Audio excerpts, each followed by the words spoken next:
If you like the video, make sure to like, subscribe, and comment. For more videos like this, what's a terrifying, strange, or unexplained event from your personal life that still baffles you to this day? Glitches, missing time, portals, aliens, etc. I grew up in Texas, close to Louisiana. I was around 11 and playing on my grandmother's driveway with my little sister and cousin. A bird, or something of the sort, flew over the driveway, which was wide enough for 2 vehicles, and its shadow covered the entire width of the driveway plus several feet on each side. My grandmother began screaming at me to grab the babies. She and I each grabbed a child and ran inside. She was pale and trembling, and I asked her what it was. She said she didn't know and had never seen anything that size. My grandmother is very rational and non-dramatic. To this day, I'm not sure what flew over her driveway. I think about it once a month. Many years ago, I was hiking with my family. The place we were at had 2 trails that were parallel to each other, one higher and one lower by a creek. We were on the lower trail. A kid on the higher trail kept throwing rocks, which triggered a rock slide. There was a large boulder, about the size of a medium-sized beach ball, roaring down the hill towards us. It was moving so fast that it smelled like gunpowder. My mom and brother turned back and ran, while I ran forward because something told me that if I ran back with them, there wouldn't be enough time for me to not get hit by the boulder. While running out of the way, I got pushed forward by something and fell over, but when I was falling, I saw myself from behind outside of my body.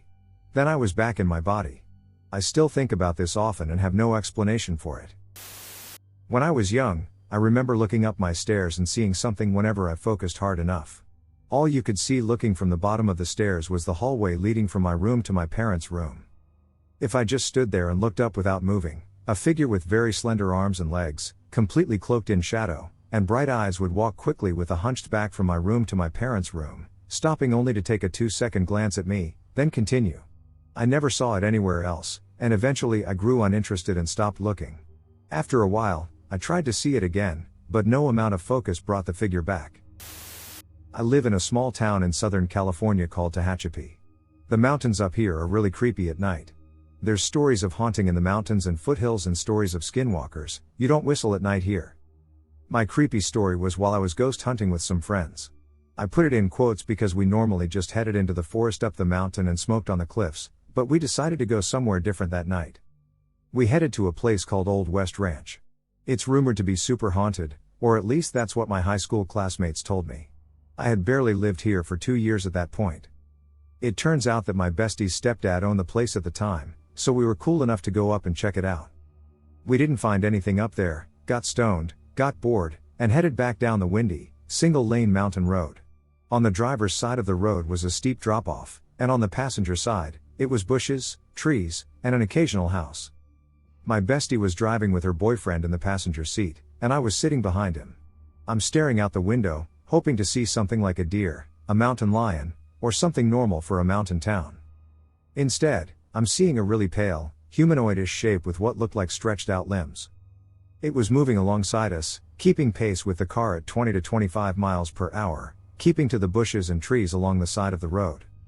Literally right as I'm starting to ask if my bestie's boyfriend is seeing it too since he is on the same side of the car, he yells, "What the duck?" And the pale thing came zooming out of the bushes and just slammed into the front passenger side wheel. It hit the car's small Saturn 4-door hard enough to push us to the edge of the drop-off. We all started freaking the duck out. My bestie maneuvered the car away from the drop-off and drove a good distance before we stopped panicking enough to stop and check the car for damage, and proof that we didn't collectively hallucinate. There was a new dent in the metal right above the wheel on the passenger side. A good-sized one too. Almost the size of the hubcap. My bestie just saw a pale shape come towards the car, and her boyfriend described it as this pasty-esque golem-looking ducker, which I wholeheartedly agree is accurate. It legit made me think of the rake. I have never gone back up to the Old West, and I don't know if I ever will, because that SHT was scary as do uuk. I was visiting my grandparents in Susquehanna County, Pennsylvania. Over the weeks, people were reporting a large, black cat wandering around. Everyone assumed it was a black cougar, and people were quick to arm themselves and their properties. It was a strange time. Cougars are an extreme rarity in those parts. As in, haven't been seen in 30+ years rarity. My parents, brother, and I were visiting up there. One evening, I said goodnight to everyone and wandered through the dark hallways of my grandparents' enormous farmhouse to the stairway. They never used their front door, but I suddenly decided to look outside the window and into their front yard. I saw the enormous night sky, and then some sort of huge shape came running directly towards me. As my eyes adjusted, I realized to my abject horror that it was an enormous black wolf-like creature. It had two big, pointed ears and what looked like a huge tongue sticking out of its mouth. But its eyes were what terrified me the most, two enormous yellow-green eyes trained on me with what I felt was the utmost evil intent. I'm telling you, this thing was gigantic. At least 5 feet at the shoulder. I screamed, jumped back, and prepared myself for the loud thud of the creature's body contacting the window pane. At the speed at which it was going, it would have hit that window easily, but I heard nothing. Timidly, I peeked outside under the curtain, and there was nothing there. The yard looked as empty and dead as ever. I scanned my eyes all over the place, searching, but this thing was gone. I tried telling my parents, and they went outside to look but found nothing, not even footprints. I wonder to this day if that cougar people were seeing was really something else. My creature was definitely canine-like. Not feline in any way whatsoever. There's a small graveyard near my home in Michigan. About 2 years ago, a group of my friends and I went ghost hunting there. It was a warm night with clear skies, and I was raring to catch a ghost on my friend's camera or tape recorder. Even a cell phone video would do. The cemetery is less than an acre, so it didn't take long to scope it out. We broke into groups of 2 and 3 and traversed the grounds. I wandered with a few people, changing from group to group. I felt restless. Usually, when we were ghost hunting, we cracked wise, but nobody was saying much. A group near a tall monument, at least 7 feet high and shrouded in vines, called us over. There seemed to be a cold spot about the size and shape of a very tall man. I waved my hands through the air. It did feel a bit cooler, but that could have been my imagination. Everyone began taking pictures, claiming they could see a figure in the digital photos. I hung near the back of the group, not seeing anything. I still felt disquieted. I didn't want to be here. That was when a cold shock squeezed my hand, right between the web of flesh between my right thumb and forefinger. I cried out, yanking my hand away. It hurt. The cold radiated slowly off my hand, and I retreated towards the gate. I'm out. Something grabbed me. I'm out. I was quickly followed by the rest of the party, not so much because of my encounter, but no one wanted to be in there anymore. It wasn't until the morning that the bruise showed up. Deep in the meat of my hand, not a bad bruise, not bad enough to turn black and blue, but definitely there. Yellow and painful, right in the spot where I'd been grabbed by that cold hand. I haven't been back. It was 3 a.m. I still remember the time because the alarm clock was the only thing to look at in my pitch-dark room. I was a kid whose family had just moved to a small town in the south. The house we lived in was pretty old. The original building was built sometime in the 1830s by a priest from the church across the street. Since that time, other sections were added on, but the room in which I slept was all original. At one point, my dad tore up some of the crinkled drywall to find huge oak logs behind it, but no buried treasure or dinosaur skeletons. So anyway, it's raining in the dead of night as I'm holed up in this creaky, rotten room. Part of the ceiling has deteriorated and is steadily leaking rainwater. Going to sleep is out of the question. I simply pull my covers over my head and lay on my side. I hear a scuff or a creak on the floorboards and reflexively turn to the sound. I don't lift my head, as I'm already worried. I just rotate my head so I can see what's going on from the corner of my eye. I can tell there is a figure wearing something blue and gray, probably a coat. He is walking sort of slowly towards my bed. I'm struggling to think of definite details, but what I saw was not worth analyzing. It was clearly some sort of ghost, so I buried my head in my pillow and hoped to be left alone. The figure continued to walk forward, next to my bed, and then next to me. I peeked ever so slightly and stared straight at his leg. I shut my eyes again and tried to ignore his presence. Then I awoke, and for years I have made sure never to stay up until 3 a.m. I don't know what I really saw, and I doubt if anything happened. Clearly, it was someone old-timey, but there was not much else to it than that. Whether it was the ghost of a previous owner, the priest, or some guy who just walked into my room, I'll never know. There were occasional occurrences that also couldn't be explained, but they don't tie in with the figure I saw. I earned a lot of sleep dead in that house. Last winter or so, I woke up to a loud metallic screeching sound, something between metal being crushed and something similar to fireworks going off. It was accompanied by flashing lights outside the window. I was groggy and thought that it was some kids setting fireworks off outside my window for some reason. At 2, it sounds reasonable. I pulled on some longer pajama pants and went to my mother's room to tell her what was going on. There were loud noises and lights in the backyard. She didn't really care, and she waved me away. I couldn't get a good view of what was going on from my bedroom window, so I went into the kitchen for a better look. That's when things got weirder. All I could see was a perfectly empty backyard, no sign of anything wrong. This is strange because I remember approaching the window and seeing that there were still lights and noises. I walked back to my mom's room to tell her what happened and looked at the clock. It was 4 a.m. It had been 2 a.m. when I'd talked to her, which was, for me, less than 5 minutes ago. I asked her, a little panicky, when I'd last been in there. She said it 2 hours ago. I felt the blood drain from my face. I gave a nervous laugh and pretended nothing was wrong, then started to walk back to my room. I sat down on my bed and noticed a stinging on my left knee. I rolled up my pajama leg to take a look and turned on my bedroom light. There was a deep, fresh cut about 1.5 inches long on my knee. Despite being open, it wasn't bleeding. It was straight and neatly done, not puffy at all, and it hadn't yet started to scab or anything. I still have a very faint scar. For the next few days after this, my balance was very off, I had trouble walking, and I had lots of headaches. I have no idea what happened, I think aliens. When I was younger, my grandmother would babysit me every other weekend. One weekend, she told me she had to babysit her friend's son on that Saturday, but that she would take me home late that Sunday to make up for it. I clearly remember playing all day with this blonde-haired, blue-eyed boy in a striped shirt and beige shorts. That night, I had to sleep in the guest room while he took my room.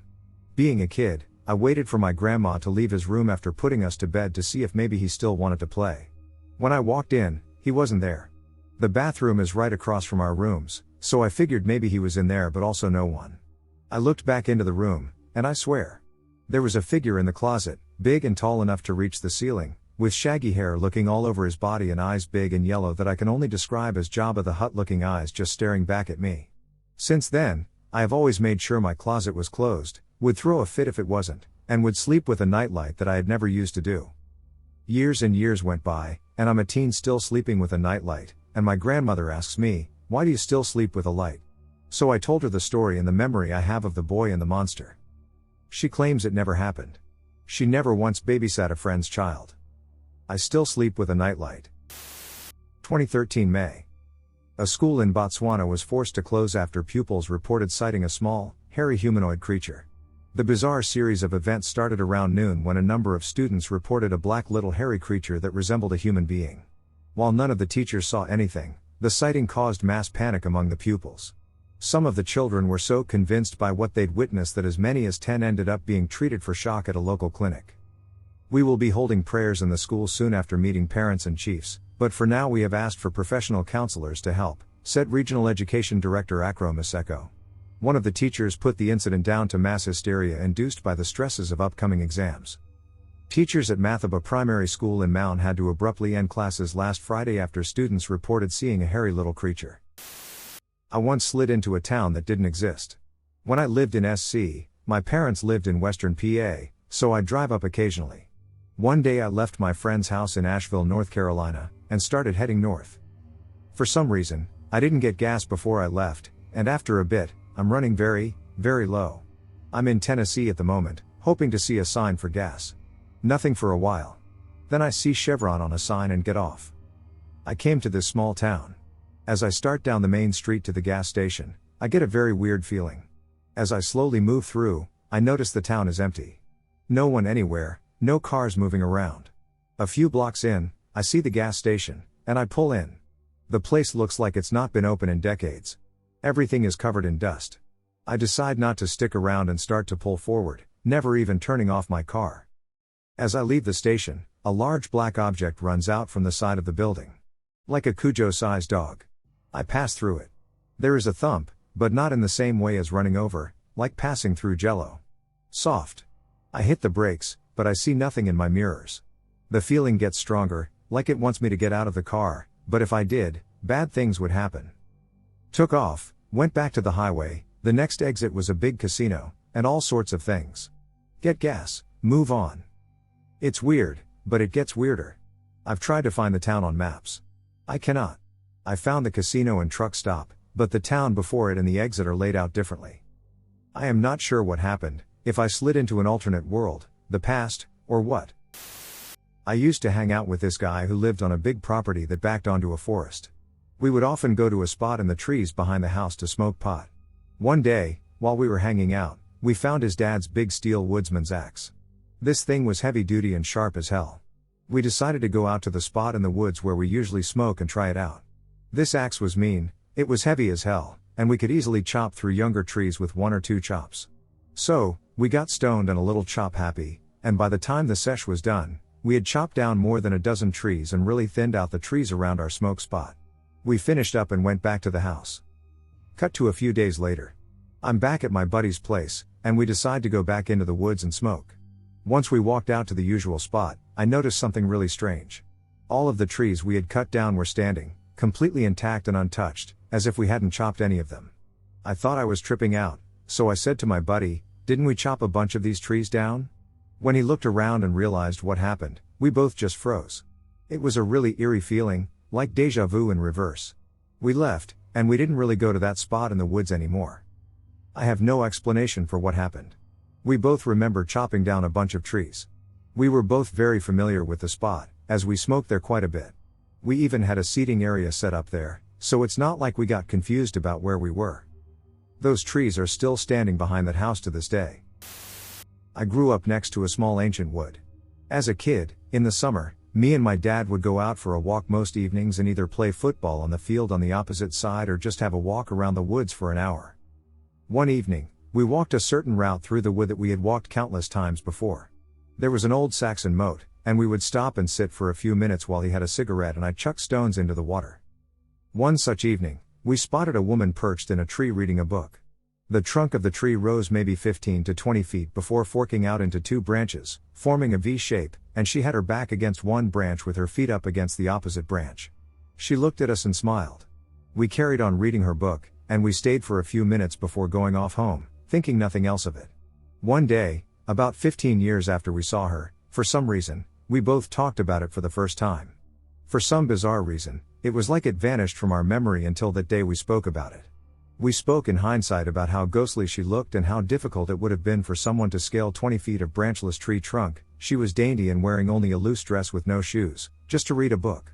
We also realized how crazy it was that neither of us had even made a passing comment about it before. We would talk about everything and anything. It was really quite strange. The sudden appearance of the memory 15 years later freaked us out more than the woman herself, but coupled with her unusual existence, it made for quite a surreal experience. My younger brother and I lived in a small town on the edge of the city limits.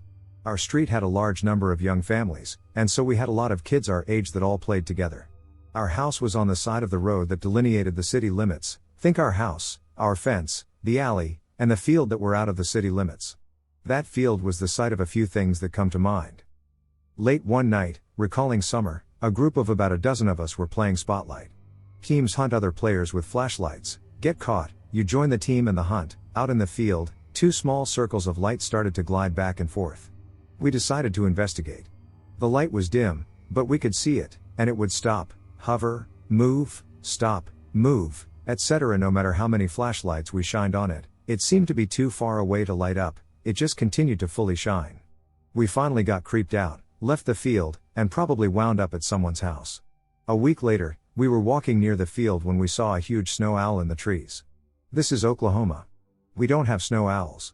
To this day, that snow owl is the best explanation we have for that light. We decided it must have been looking at us from a distance.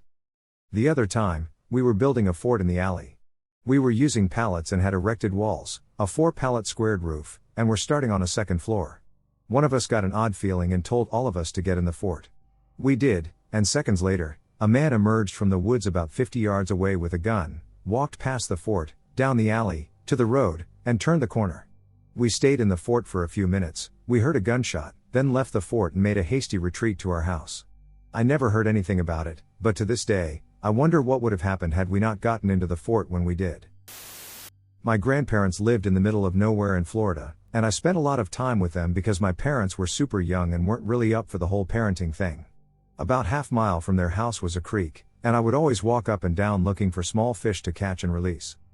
One day I was climbing a berm next to the creek, and when I crested the top, I saw a dark-haired woman in a white dress leaning over the water, crying to herself. The nearest house was my grandparents', and their neighbor was another mile down the road, so there was no reason this random woman should be in the middle of an isolated forest. I just sat there for a minute watching her, hiding behind the berm. After a couple minutes, she suddenly stands up and lets out a blood-curdling scream. I'm talking about a scream that sounded like someone was skinning her alive. Obviously, I absolutely shit my pants and booked it back to my grandparents' house. Those woods were relatively well known as being dumping grounds for murder victims, but I don't think it was paranormal or anything. It was just very unusual. It was most likely a woman who had cracked out of her mind and wandered into the woods. My grandma called the cops, but seeing as it was the middle of nowhere, it took FSP 6 hours to show up, so whoever it was long gone by that point. I've told this story before, and someone informed me about a Spanish folk tale about La Llorona, which does fit pretty well with what I saw, but I still think it was just a lost crackhead. I live in PHX, and in my senior year of high school, some friends and I took a weekend camping trip to the desert south of Anthem. Typical high school stuff: beer, bud, bonfire. However, the weekend we spent there was unexpectedly cold. Winter typically means we need a light jacket. That weekend, it was near freezing and soaked from the previous week's rain. After about 30 minutes of driving, we reached the off-road route we had to take to reach our destination. I was in the passenger seat of the lead car, heading out into the desert. I was texting people in the cars behind me, looking up between these messages at the desert brush in front of me. My friend was driving slowly, head out the window, looking to miss any major potholes.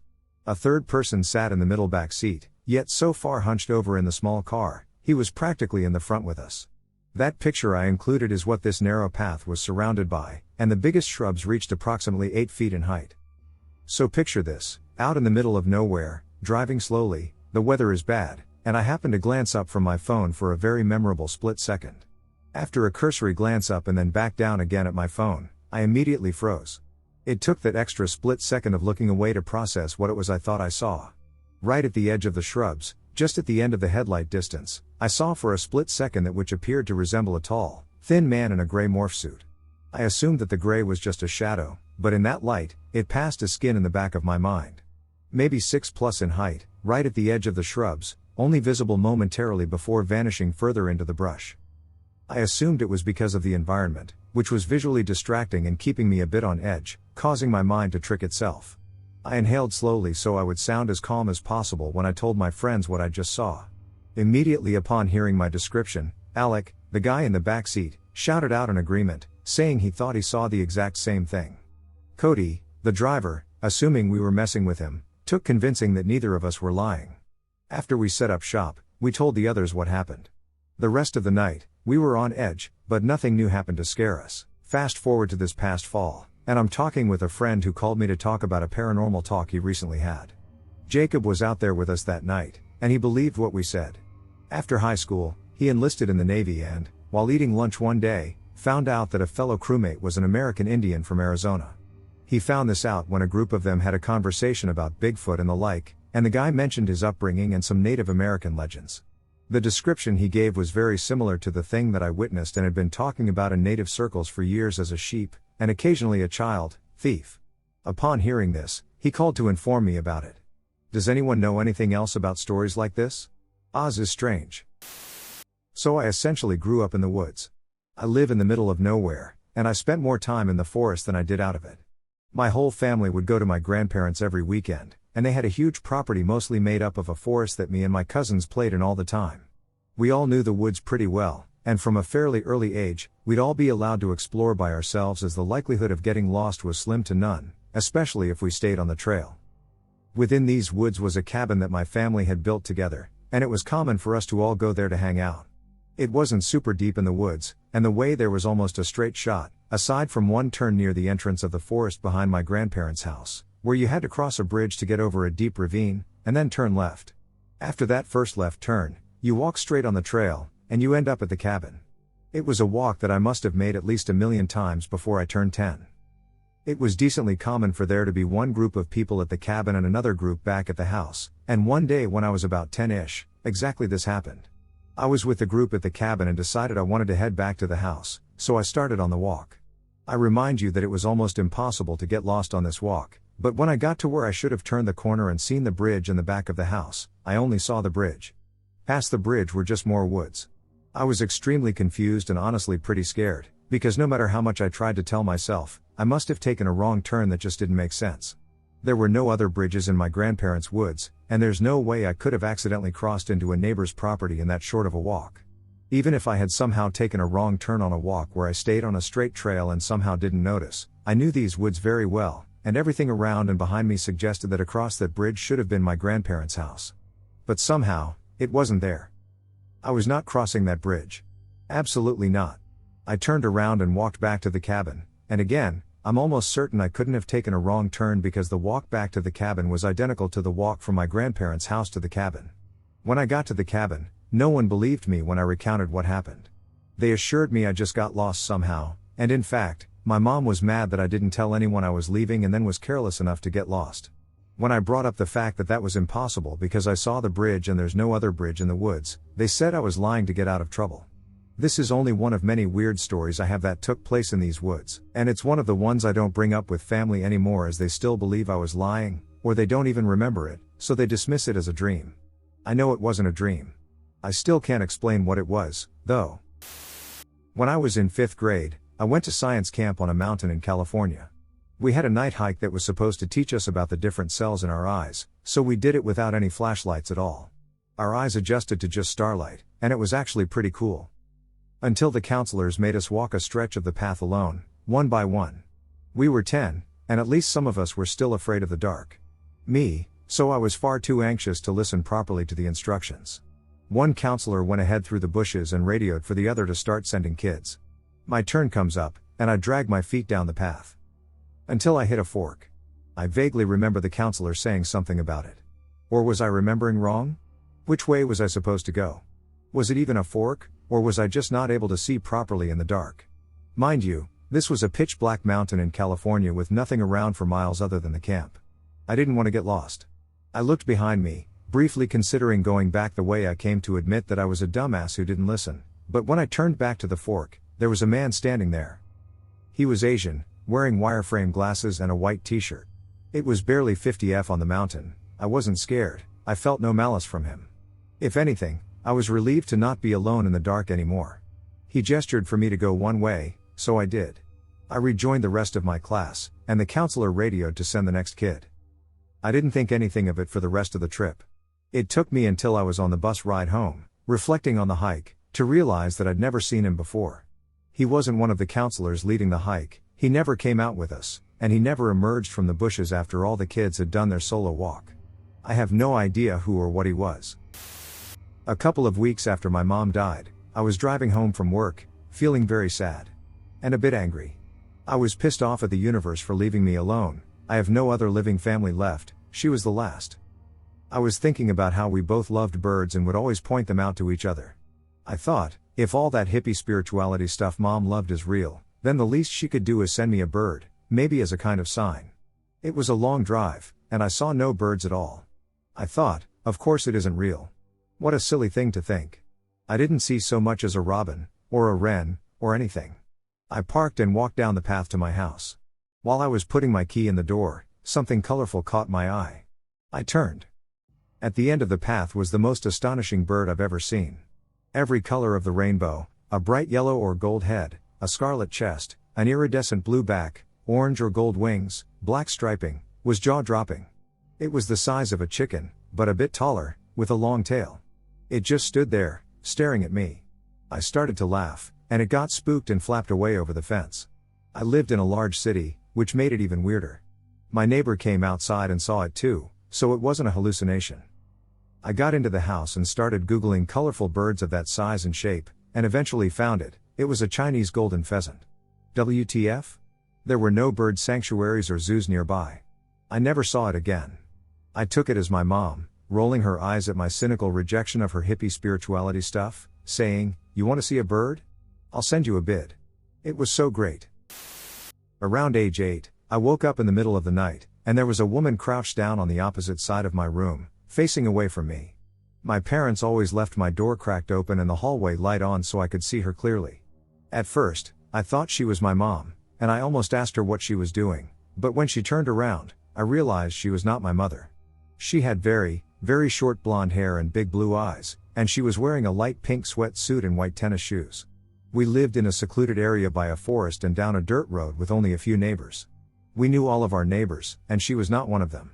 My parents always locked the doors and checked the window locks before they went to bed, and we had a dog that would have whined if a stranger came in, so I don't know how this woman got in our house. She was there for a long time, and I know I was awake because the entire time my heart felt like it was beating out of my chest, and I've still never been so afraid in my life, some 30 years later. I was too afraid to call for my parents, whose bedroom was just on the other side of the wall, because I thought she would hurt them. I didn't sleep properly for years because the experience had terrified me that much. To this day, I know in my heart that she was a real person, but I don't understand what she was doing there or how she got in. She was just taking her time and looking at all the random junk on my bedroom floor, toys and Easter baskets that we had left lying about, nothing interesting to a normal adult, and she was getting real close and checking on me and my sister, in the bunk bed above, to see if we were asleep. I pretended to be asleep. Was this a crazy woman who just stumbled into our house? Eventually she left the room, and I fell back asleep and didn't wake up until about 5 a.m. when my father got up for work. All these years later, I wonder how she got in without being heard and what she was doing. Why would you wear a pink sweatsuit and white shoes to break into someone's house? I just can't figure it out. I'd love to hear theories. I was living in Kansas last summer, and some weird shit went down in the house I was staying at. The first incident happened during the daytime. The layout of the house was that the washer machine and dryer were under the stairs to my room, the attic, basically, so I could see the door to my room from downstairs. I was doing laundry one day when, all of a sudden, my bedroom door slammed shut. This wasn't a wind-blown door closing. 1, it wasn't windy, and 2, the door opened towards the stairs, so if anything, it would blow open. Not only did this freak me the duck out, but the bird that lived in the room with me freaked the duck out. The second incident happened at night, on the stairs again.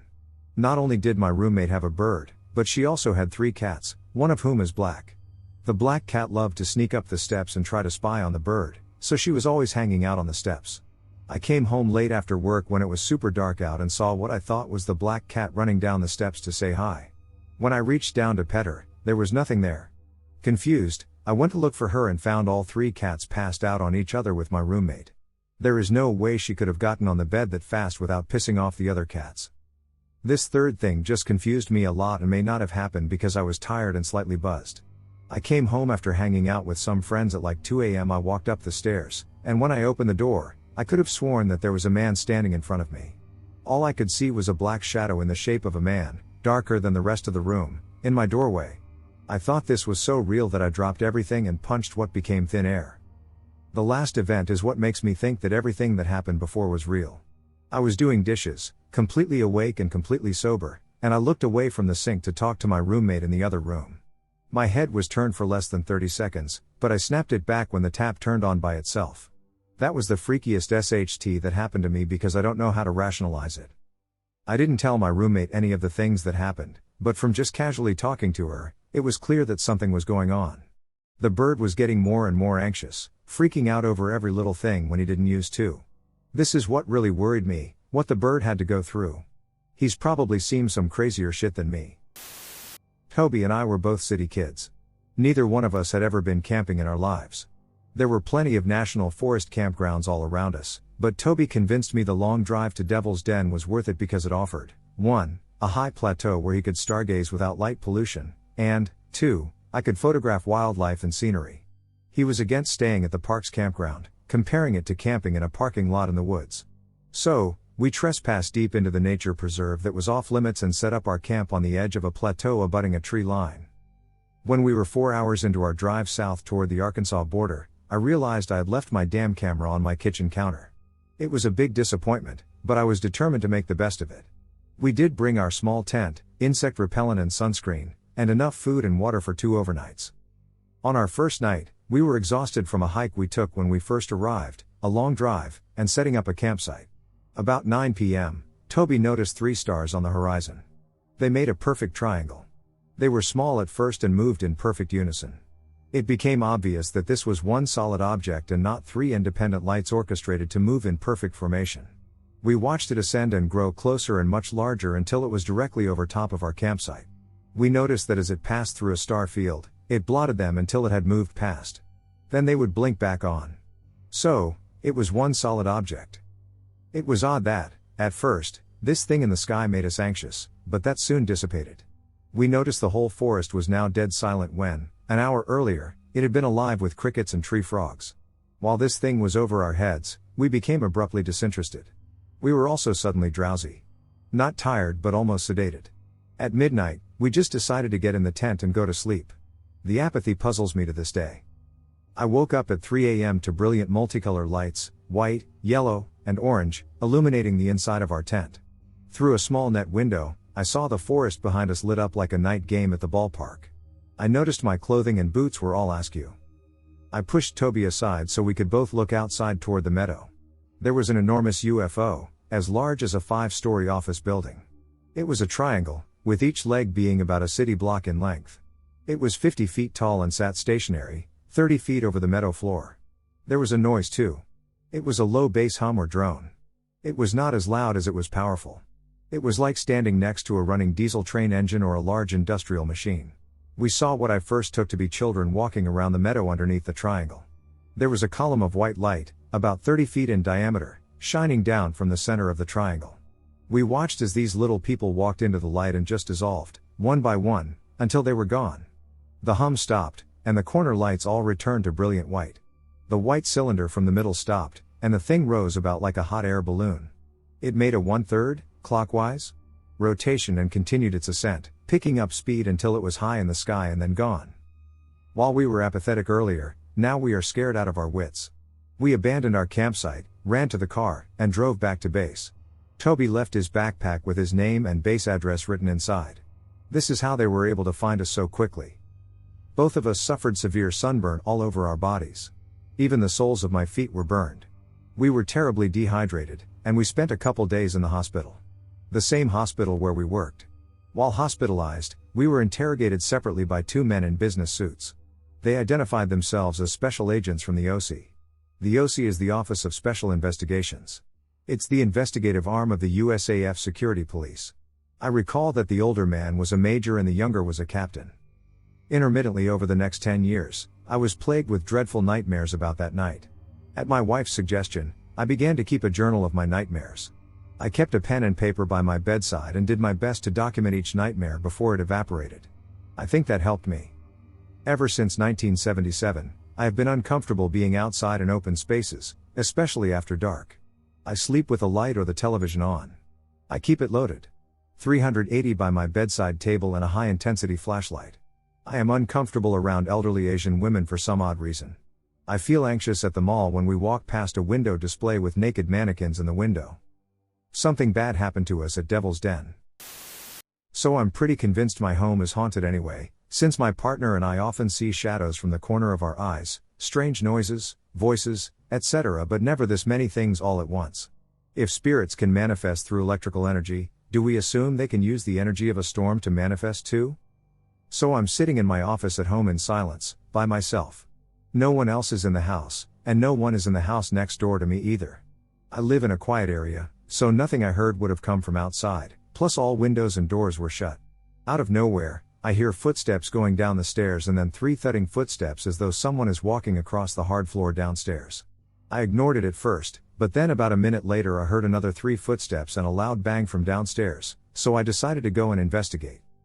So I walk through the living room, find nothing unusual, turn around to go back into the hallway, and at the foot of the stairs, I see a kind of shining white or silver mist that floats in one spot for maybe 3 seconds, then vanishes in front of me. It was about a foot in diameter and maybe 2 feet high. I head back upstairs and sit down in my office again, and after another 2 or 3 minutes, this sudden rotten kind of smell just hits me momentarily. It was kind of like a blocked drain cross with burning rubber or something, not pleasant.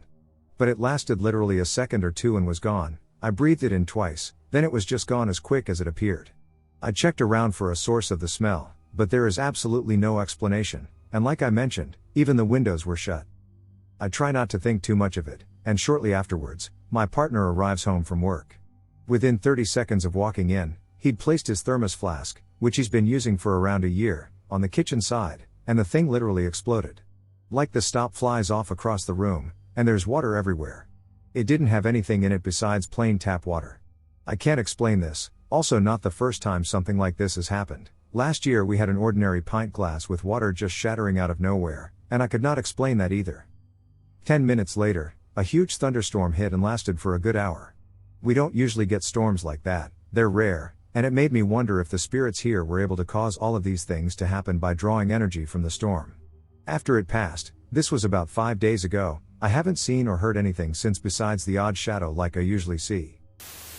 I live in the southwest of England by the sea and have seen two strange things in the sky over the past few weeks that I cannot explain. The first time, me and my girlfriend were sitting outside around 8 p.m. It was a clear night, and there were loads of stars in the sky, which isn't unusual considering where we live is fairly remote. We were looking up at the stars when we both noticed what we initially thought was a really bright star shoot across the sky. However, this object continued darting across the sky from one area to another after the initial shooting, west to east, then back again with no real pattern, for a good 10 seconds, before suddenly arching across the sky, where it flashed brighter and vanished. It was moving quicker than I could blink, and we both turned to each other immediately after seeing it, in disbelief at what we had just seen. I've seen shooting stars before but never seen anything like this. The movement reminded me of the Navy footage of that craft that dropped thousands of feet in a split second. The second incident occurred last night. Me and my girlfriend were walking back from the shop at around 9 p.m. down a completely dark path through a field. Again, it was a clear, starry night, and weirdly, we were talking about the incident from a few weeks before when my girlfriend suddenly said to me, "Can you see that in the sky?" I looked up and saw approximately 15 to 20 objects in the sky that looked exactly like what we saw a few weeks earlier, bright, star-like objects that were moving perfectly in sync across the sky, in a formation that didn't change, almost in a hexagon shape. They covered less of an area than the lone object from the previous incident and weren't darting about as quickly but were moving more like a flock of small birds, quite graceful in a way. This went on for around 5 seconds before the entire group of bright objects suddenly faded into nothing. To add to the strangeness, when we turned up our road, a shadowy figure was peering at us through their blinds. We could just see the outline of someone perfectly still, almost like a cardboard cutout, and the room they were in was light, so we could clearly see their dark outline. We weren't making any noise, but they continued peering at us through the blind when we walked past. When we were slightly further ahead, we turned back, and they were gone. This genuinely happened to me about 45 minutes ago, and I'm still a bit confused by it. So here goes. Earlier this evening, my so and I went out shopping, then came home and had dinner, watched a bit of TV, and had some after-dinner coffee. I was a bit chirpy after the coffee as it was quite strong stuff, so she suggested going for a walk and or a drive to blast out the cobwebs and also see if we could figure out how to play that mobile game Ingress. I'm still trying to figure out how to capture portals, so I wanted to go to one nearby. We live just outside a town in Hertfordshire, so there are a few rural spots or places of interest that are also portals, so we decided to go and try and hack one of them. One of the portals is on some common parkland, and there is a pub nearby called the Wicked Lady, so named because of the legend of a highwaywoman who used to roam the lanes pretty much murdering people and stealing their cash. This is based in fact on Lady Ferrers of Sell Park, Markyate. Anyway, we go to try and capture this portal before driving off somewhere else, so we pull into the car park on the common, which is deserted. This is unusual as it's a popular spot for people to meet up in cars and smoke drugs or whatever and just generally de-uck about after dark, mostly young people or car modders, all good fun. It's also a popular makeout spot, but as I said, it was totally deserted. On the drive over, because of the time of year and the fact that it was raining earlier today, followed by some warmer sunshine just before dusk, there was a great deal of hanging mist, which made it quite spooky, and I joked, what if the Wicked Lady is out tonight? And we laughed it off. We then parked up, and I started fiddling with my mobile, trying to recharge this portal in Ingress. I got through about 4 or 5 nodes, and there was this massive bang on the right-hand side of my car, just below my right elbow. We're in the UK, so my car is RHD, which sounded like somebody had thrown a huge clump of turf at the car from about 5 to 8 meters away in the bushes. I immediately dropped the car into drive and moved away, thinking it must have been some kids, a bird, or some animal. I spun the car around and put on my bright full beams and aimed them in the direction that the object must have come from, but I saw nothing there, no people, no other cars, no animals, just wispy hanging mist. The parking lot was still totally empty. I was convinced something had hit my car and was pretty pissed off, but I really didn't want to get out in case there was some nutjob out there, so I noped it out of the car park and drove to the nearest light source, which was the pub The Wicked Lady. I pulled up outside, and both my so and I got out of the car to inspect the inevitable damage. My car is a 2003, so it's in pretty good shape, but I've not washed it for a while, so it's got a fine coating of road dirt on there to the point where if you even gently touch the bodywork with your finger, It leaves a noticeable mark, even in dim light at night. I pulled out my phone and switched on the torch to the brightest setting and inspected the windows, the doors, the skirts, the wheels, the arches, the wings and quarter panels, the roof, the hood, the trunk, everything on both sides, not a mark to be seen. We both looked thoroughly over the car twice, not a sausage. So to recap, something hit my car that must easily have been the equivalent size of a shoebox or so. It sounded like somebody had chucked it right at the side of my car, but upon inspection, there was no mark. Both my so and I heard it, and it made us jump. We were stone cold sober, I was driving, so I had to be, and we don't touch any form of drug or anything like that. All we'd had was strong coffee, but we both heard the sound at the same time from outside the vehicle. There were no other people present in the car park, and we were entirely alone the whole time. We did return some 10 minutes later, but there were 2 other cars present, and the mist was gone. I still think there must be some rational explanation for the bang on the side of the car. I'm not suggesting it was a ghost, apparition, demon, spirit, or whatever, but what I don't understand is that something definitely hit my car, hard enough to possibly have left a dent, but there was absolutely no sign of anything doing so as the dirt was undisturbed and there is no sign of any damage. I'm a natural skeptic, but if you ask me to walk down there on my own tonight, you'd get a firm no. I lived on the edge of a small town in the country in the Midwest. We weren't farmers, but it was certainly a farming town. We owned just over an acre, I think. Either way, not so long but big enough to take me time even on a riding lawnmower like I was prone to be seen doing every weekend during most of the year and once every 2 weeks during other weeks. Usually this took a decent amount of time, but it was pretty much unchanging from weekend to weekend. I disliked sitting out there in the heat and hurried through it. If you discount the time, I lost my balance, slammed the throttle, and drove it down a 4 or 5 foot drop into the near dry creek. There were 3 times that if anyone was sitting around timing, they might notice 5 or 6 minute differences. That's because of a recurring event that remains unexplained to me, despite looking it up and trying to find reasonable explanations for it. That first time, as I was riding around the hilly, near square area of the large side yard, I noticed something out of the corner of my eye. There, on the ground, a few feet to my right, was a shadow. The shadow was perfectly circular and about the size of a frisbee. I put on the brake, put it into neutral, and since my transmission sucked, I held down the brakes anyway, and watched it. I looked up above it. I was nowhere near a tree, there was no aircraft in the air, just a shadow.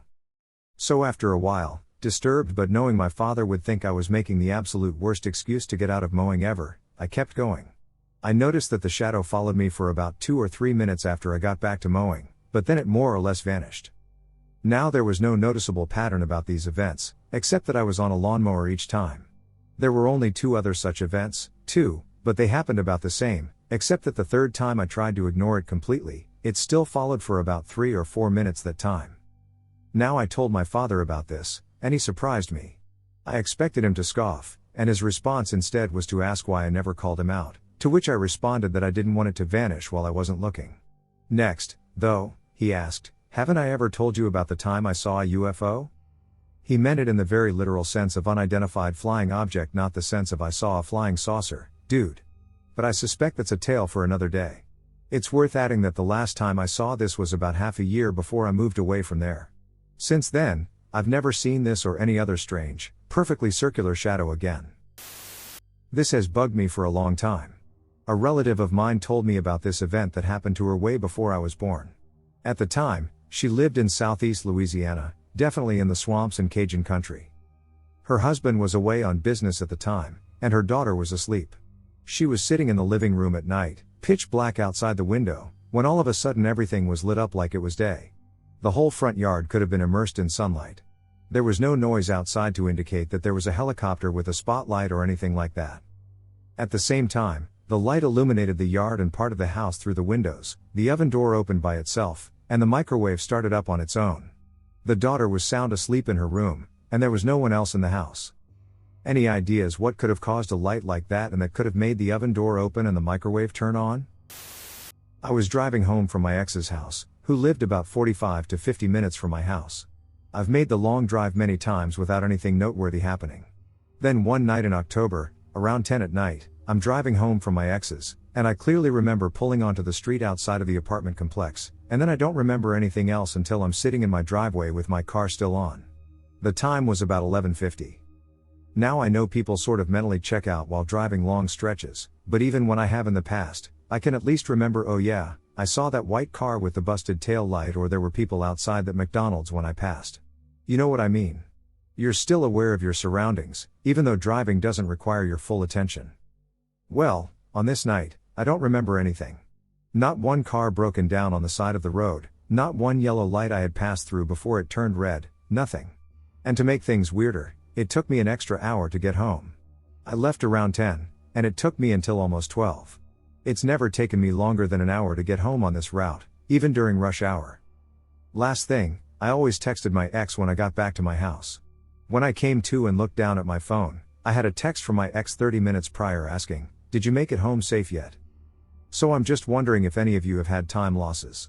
I have no idea what happened to me, but I'd love to hear if anyone else has had a similar experience. About 6 years ago, my older brother was visiting from college, and we just got takeout for the night since my parents were going out for the evening. We got our food, and we were sitting at the dinner table. Everything was quiet in the house as we started eating.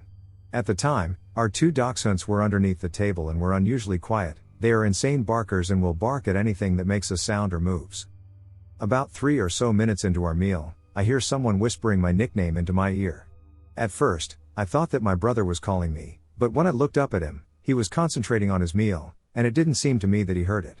It was odd since whoever was calling me was using my nickname, and my brother never called me by my nickname. During that time, only my friends and classmates called me it. I decided that it was just all in my head and didn't mention it to him. About 30 seconds later, I see my brother's head pop up from his plate, and he looks at me with a confused look on his face. He asks me if I heard it. I say no to see if what he heard was the same thing as mine. He verifies that someone whispered my nickname into his ear. I tell him that I might have heard it a few seconds before, but I thought it was him. He responded that he didn't call me. The two of us look at each other, thinking that maybe a phone or something electronic is producing the sound. We got up and searched all around the house, but not a single electronic device was on or producing sound. We even checked our dogs to see if they were making any sound, not that we thought our dogs were calling for me, but we honestly just wanted to rule everything out. They were both fast asleep under the table and weren't making any noticeable sounds. We sat back down and laughed, believing that we were both going crazy. It falls silent again, and we begin to eat. My brother was talking to me when I heard the voice again. This time it was getting louder in my ear, and I can remember that it was a masculine voice. It had an urgent quality to it, like if I didn't listen to it, something bad might occur. Instead of worrying about my brother or making a scene, I continued to eat and try to block out the voice while simultaneously listening to my brother's story. Within a few seconds, I didn't hear the voice anymore. In between my brother taking bites and talking with me, my brother quickly stands up and yells, "Who is that? What do you want?" Silence. I asked my brother what he heard. He says that the voice called for me again, my nickname, and it started getting louder and louder, right in his ear. He was trying to ignore it until it became too loud. He also described what the voice sounded like, and it matched perfectly with what I had experienced. For quite some time, I was questioning him if he was pulling a prank on me because he tends to do that, but he looked as frightened, serious, and puzzled as I was. To this day, the two of us still don't know what happened. After my brother called the voice out, it didn't happen again. It was a really strange phenomenon, and we talk about it every so often, trying our best to reason through it. To our knowledge, there is no one who died on our property or in our house, so we have no idea what might have triggered this. Perhaps it was psychological, but it is still one of the weirdest things that I have ever experienced. I lived in a crazy, haunted house from when I was about 10 to when I was about 19. It didn't look like a typical haunted house. It was a one-story, 70s-era construction without a basement. The only weird feature it had was a sunken-in fireplace room or den, which was paved with bricks instead of carpeted.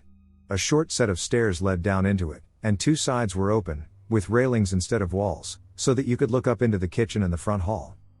One night, I'm sitting down in the sunken room on a couch that faces the front hall.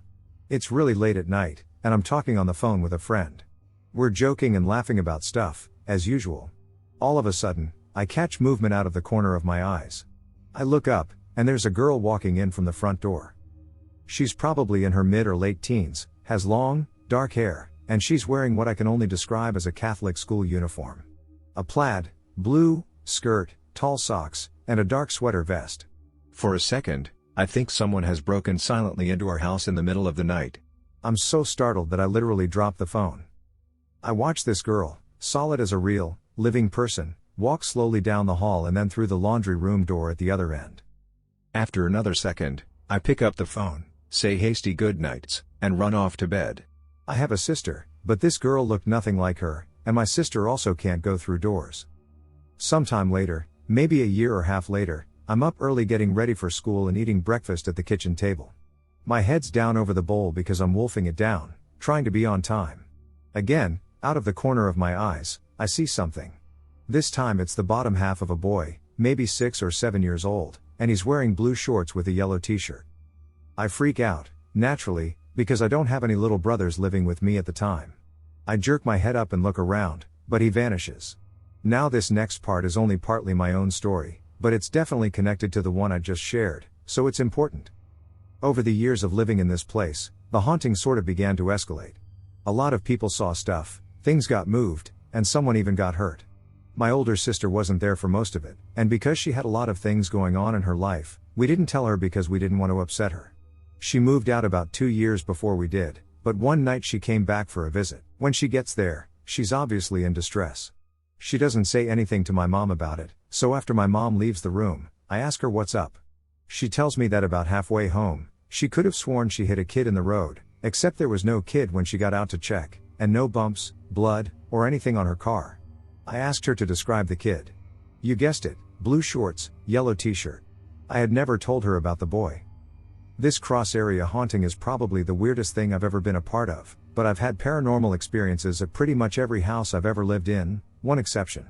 More crazy stuff happened in this house, like I said, but not directly to me other than little things, shadows, lights flickering, little items moving, the usual. I've also got plenty more stories about where that came from, but I think the house we lived in was probably the most unexplainable, since I can't find any logical reason for it whatsoever. I grew up in a very conservative Catholic household. Church and Sunday school. I have one older sister and 4 brothers. This story I'm going to tell took place when I was a little boy. My sister was terrible, mean, and a bully. She never let any of us near her room. One day, my sister wasn't home, and my grandma was occupied. I was so curious about my sister's room because I had never seen it. I go snooping. I wasn't really looking for anything in particular, I was just seeing what there was to see. I was curious as to what her view out her window looked like. She had a tall window that overlooked the pool and the blue blinds. I peeked between the blinds to get a glimpse of the pool. I should mention it is broad daylight. When suddenly I see a very scantily clad female figure sauntering down the poolside. I could not see her upper half. She walked towards the window, turned around, and sashayed away. I was stunned. I didn't know what I was looking at, but I knew this figure was inappropriately dressed and wasn't one of the 2 women who lived in the house. As an adult, I recognized the outfit of the figure to be similar to the lower half of a burlesque dancer. Fish nets, black pumps, and a tight one-piece with flare at the hips. I was around 5 years old at the time, give or take a year, and my sister was only 6 years older than me. It obviously was not her. It was clearly not my grandma either. After I saw the figure, I ran out of my sister's room. I would think about it from time to time, but I never said anything because my strict family and I were snooping. Some time passes, perhaps months or years. It was a long time ago. But I had another chance to explore my sister's room. It was under similar circumstances as the first time I went snooping. This was only the second time I had ever seen my sister's room.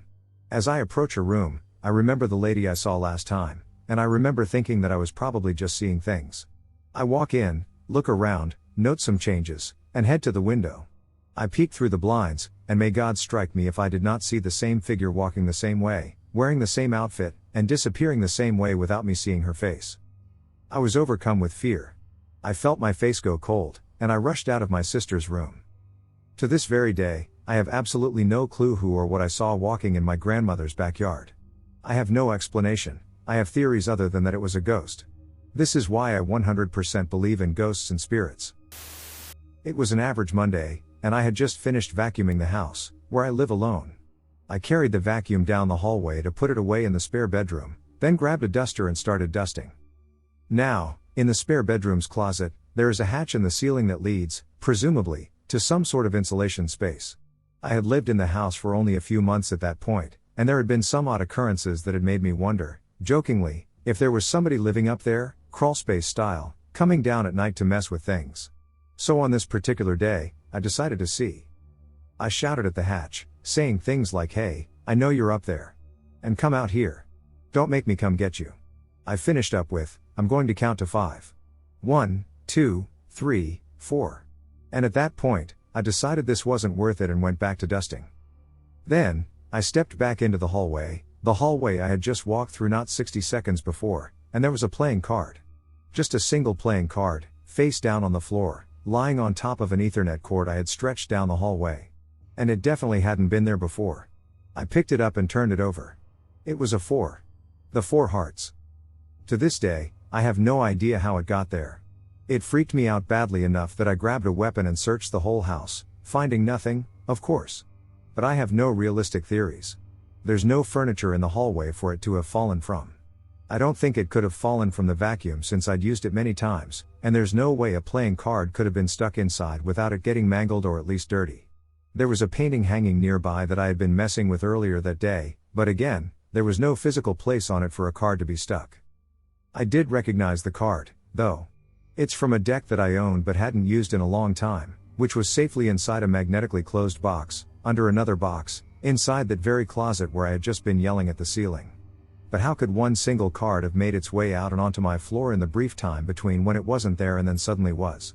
I'm usually pretty good at rationalizing weird things, but this time, I just got nothing.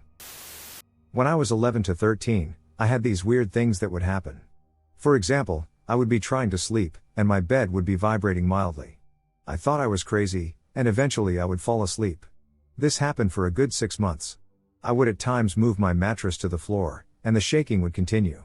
This would be accompanied by light scratching sounds under my pillow, and I would also hear things in the kitchen. This would only happen at night, when everyone was asleep. This continued to happen for months, and my mom would not believe me. Fast forward to 14 years old. One night, my family and I rented a movie called The Fourth Kind. A documentary based on true events about alien abduction. That same night, I now know I was asleep and dreaming, I had trouble sleeping, and I was counting the cars passing by. Suddenly, I see a beam of light, maybe a meter in diameter, appear vertically in the middle of the road. At that same instance, I felt pressure going around the entire length of both my legs, and I remember being pulled out of bed, and I woke up screaming. I was shouting for my mom, my ears were ringing, and I couldn't understand what I was saying. I couldn't sleep for months and months.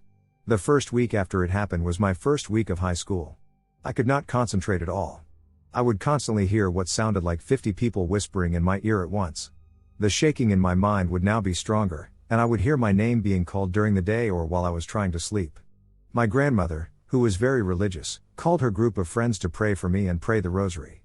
One of her friends said while I was away that she saw a large hooded shadow follow me into my room, which she described as La Dama de Negro, or Lady in Black. I had vivid dreams about being abducted as well as feeling like I was being lifted by the air.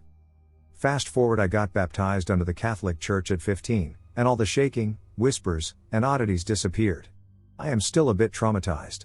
I sometimes wake up at 3 a.m. in a cold fright. I am 26 now. Only time will tell. When I was a young woman, also a young mother, and I was going through something emotionally painful that I put great effort into suppressing, weird things would happen. Light bulbs would burn up when I touched a lamp or a light switch to turn it off. This happened a lot, so that's why I mention it, and it always happened when I felt like I was dying inside. Other times, a record player turned itself on. My daughter's dancing doll that worked by pushing a switch turned itself on when I walked past it, not touching it, and also, a light switch flipped itself off immediately after I flipped it on. The worst episode like this happened after I had been married for 22 years.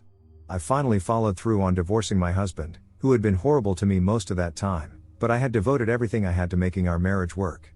At that time, it was the worst thing I could imagine, losing my marriage. It had been my whole life. The worst part of it was having to turn him out. I knew he was going to suffer greatly, but I had finally decided that I mattered, too. I couldn't keep sacrificing myself to save a marriage to a man who had proved himself incapable of loving anyone else. He was cruel and became physically abusive towards the end. Even though he didn't love me, I knew he didn't want to lose me and that he was afraid of being alone. He was more like my child than he was a husband to me. The day he moved out, I helped him. I spent the entire day with him, moving his furniture and things, and helping him set up his apartment. After we had made the last trip from the house to his new place, he dropped me back at the house. I stood at the door that led into the garage and watched him back out. I felt like he was my little boy who was going out into the world for the first time on his own. It was heart-wrenching. As he drove away, I pushed the garage door button to close it, and even before my finger reached it, I felt some kind of energy go out of my finger, and as it made contact, the garage door mechanism malfunctioned and the chain jumped off the track. The door wouldn't close. I tried pulling it down manually, but it was stuck. There was nothing I could do until a repairman came out, so I went back into the house. As I walked through the den, all of the pictures in the den levitated off the walls and landed on the floor quietly, as though they were placed there by an invisible hand. Because this sort of thing had happened to me before, I wasn't terribly startled, and there wasn't anything I could do about it anyway. I continued walking through the kitchen and into the living room, where the same thing happened. Pictures and wall sconces that surrounded the big mirror in the living room levitated off the walls the way they had in the den. The mirror stayed where it was. I say levitated because I don't know any other way to describe it. The nails and hooks in the walls stayed intact while the decor came off them and just kind of placed themselves gently on the floor. The next day, when the repairman came out, I asked him what was wrong with the garage door. He said he couldn't find anything wrong with it. He just put the chain back on the track, and when I asked him how much it would cost to fix it, he said he wouldn't charge me anything because he didn't have to make any repairs. I asked him why the chain came off track, and he said he didn't have any idea. He said there was no reason for it to have happened. It was a calm, warm summer night in July. The first year of high school was over, and me and my two friends, Marcus and Marcus, were hanging out. The night sky was dark enough to see some stars, and there was a stillness in the air. It was so still, as a matter of fact, that there was a complete absence of any wind whatsoever that night. It gave off an uncanny feeling that my friends and I seemed to ignore as we roamed the town streets looking for stupid, fun things to do. After messing around for a very long time, we decided to take a break in the middle of a large outdoor sports complex that we had to pass through on our walk back to Marcus's house, where we had been hanging out earlier that day. At this point, it was a little after midnight, and we decided to sit far inside the complex on the curb of the road that goes through it. This road separates many of the sports fields from the dark, dense trees and woods that border all around the large, secluded complex. We all happened to be sitting in one of the most isolated parts of the complex, with only a lamp post above us to see. The light from it only reached across the road and stopped instantly against the wall of forest on the opposite side of the curb we sat on. We sat there, staring into the trees in front of us, talking for another hour about things I could not remember. Sitting in our oasis of flickering lamplight, little did we know what could have been lurking in the desert of pitch-black darkness that encompassed us. Even in this almost sinister setting we unknowingly found ourselves in, the night still continued to maintain its tranquil absence of wind, like a calm before the storm. Behind us was a large fence, a large field behind that, another fence, another large field behind that, and even more bordering trees behind that. All of it was cloaked in a thick blanket of darkness, similar to the woods that loomed across the road directly in front of us. On the left side of us were the dead end of the road and some large metal crates. On our right side was the road that led past more fences and fields, eventually leading to a parking lot and the exit. As we continued to talk through the night, still slightly amped up on the caffeine from all the soda we drank earlier, I lost track of what my two friends were talking about and drifted my attention out of the conversation for a moment to check my phone. At that very moment, I started to hear sounds, multiple human-like voices, coming from far behind us. If I had to guess where it was coming from based on the direction and volume, it was probably around where the forest meets the field farthest behind us, somewhere hidden in the dark. What I heard was very eerie chanting in some languages I had never heard before.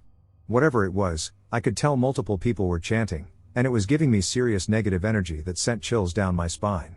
I kept looking at my phone, trying to tune it out and focus my attention on some memes, but it was too chilling to ignore.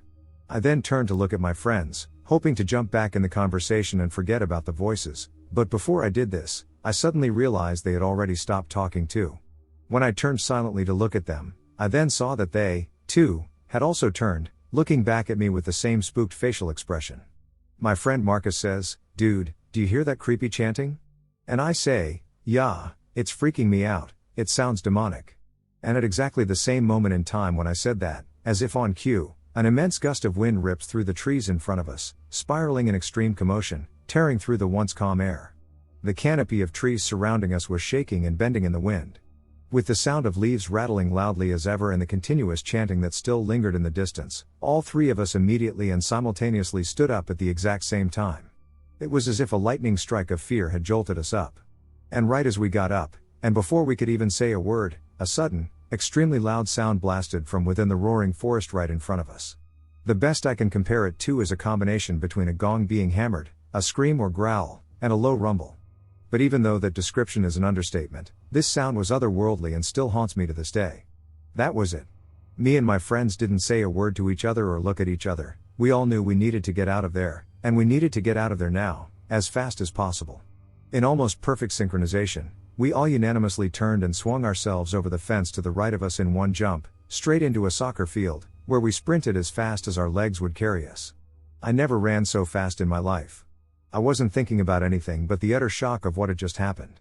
My body practically carried me across the dark void of terror that was that field. We were running in the direction of Marcus's neighborhood to get to the safety of his house. As we are running, the wind is still furiously blowing, and I still hear the faint, distant chants cutting through the breeze.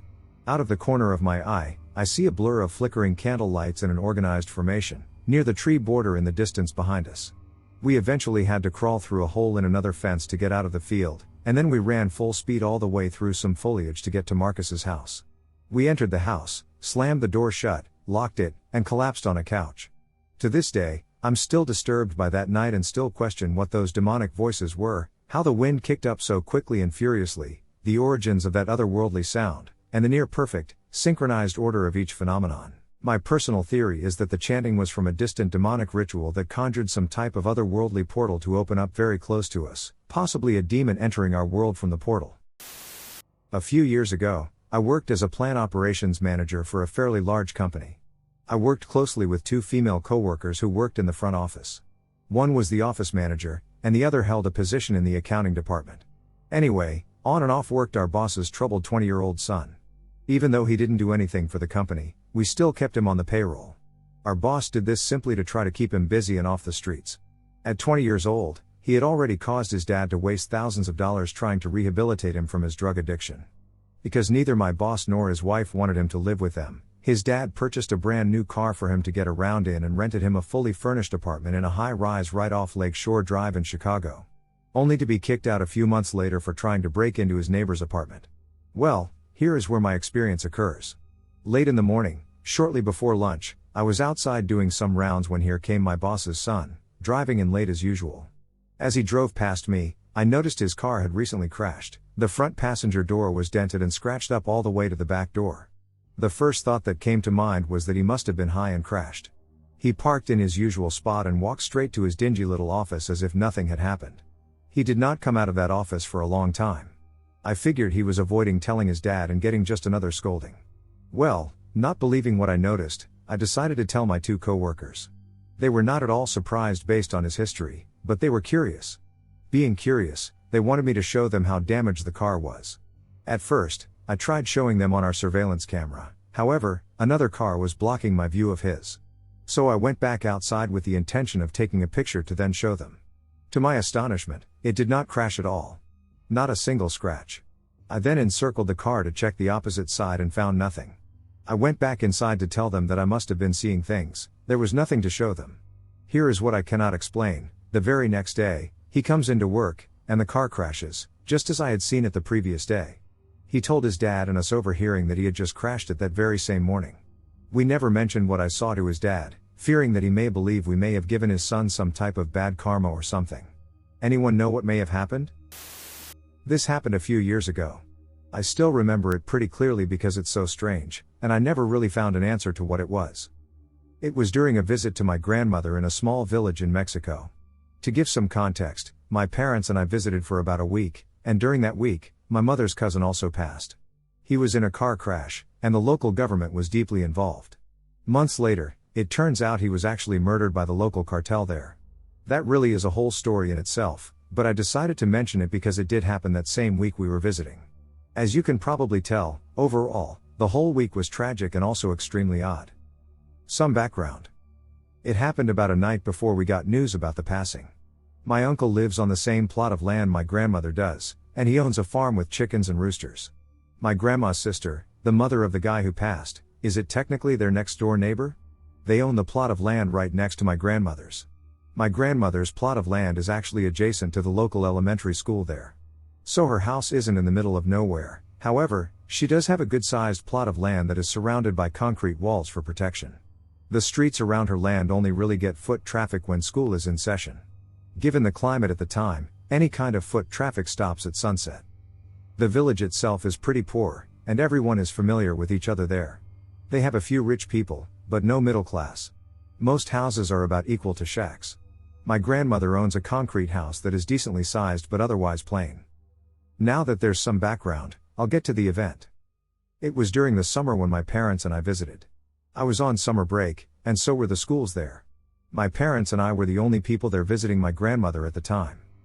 Every night, time is taken to be sure all the doors are completely locked before heading to bed.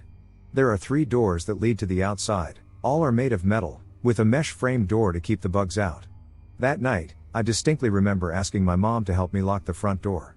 It's a heavy metal door with a secured lock that I was having difficulties closing. We also checked to make sure the other doors were secured and locked. I'm going to mention the layout of my grandmother's house briefly since it is somewhat important. The first room you enter, which is the door I was having a hard time closing, is basically a room with a bunch of beds. To the right is what is referred to as the middle room, which is just another bedroom. It connects the first room to my grandmother's room. You can look into the middle room and also see the first room when both doors are left open.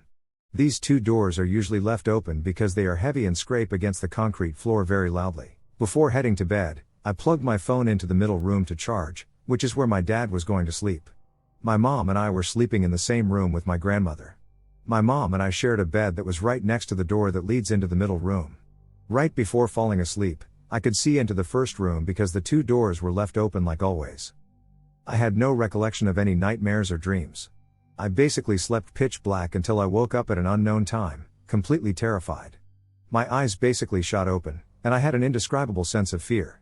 The first thing I noticed was that the door next to me was completely shut. I didn't want to move, even in the slightest. I didn't really know what to think, I felt too scared to even close my eyes. I just laid there completely still for an unknown amount of time. I came to the conclusion that I would rather wait for the sun to come up than close my eyes again. I was that scared. Eventually I heard the chickens starting to make noise, so I figured the sun was going to come up in the next few hours or so. However, I noticed the chickens were actually going crazy. It was almost as if they were scared of something. This deepened my fear, but I still lay there, too scared to move. At this point, I was wondering why it hadn't woken up my mother or my grandmother, who were both extremely light sleepers. I was the heavy sleeper in the family, yet the chickens weren't waking either of them up. Eventually they all settled down, and there was no sign of any sunlight. I occupied my time just listening to the air conditioner in the middle room.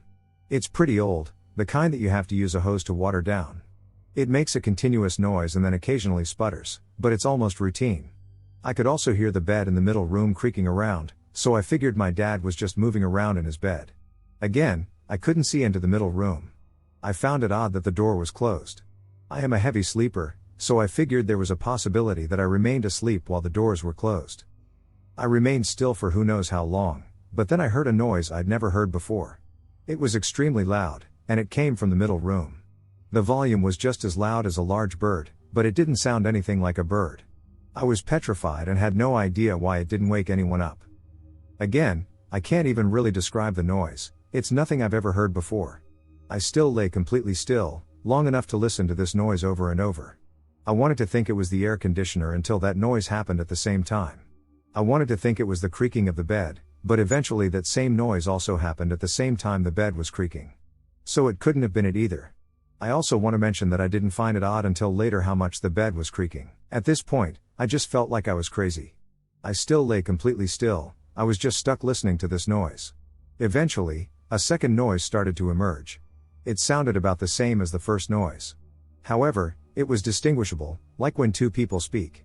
It was as if they were conversing back and forth. I started to move my arm against my mom while whispering "Mom" over and over to try and wake her up. Like I said before, she's an extremely light sleeper, but it looked like she was in a deep sleep. It got to the point where I was basically shaking her and moving her around. Until finally, her eyes shot open, and in that moment, she actually heard the last noise that came from the middle room. She looked petrified, and the first thing she actually said to me was, "That noise isn't from this world." After that, the noises completely stopped. My mom got up and tried to open the door leading into the middle room as slowly as possible, but it still made a lot of noise. The door opening woke my grandmother up. When we got into the middle room, there was nothing in there, and my dad was still completely asleep. I checked the time on my phone, and it was around 3 a.m. apparently, both doors in the middle room were shut completely. When we started checking around the house, we noticed that all the doors were left open. My grandmother said she opened them during the night, which explains it. She is extremely odd. She would do something like that, to say the least, but she is pretty old and can be unreasonable. We looked around and checked out the outside, but aside from the doors, nothing was out of place. All we could really do was close them again and go back to bed. The next morning, I woke up to my mom talking about the event to my uncle and some other family friends who came over to have breakfast. She concluded on her own that it was Bruhera/witch. I don't really know what it was. I only ever bring it up when a close friend talks about aliens or any odd occurrences.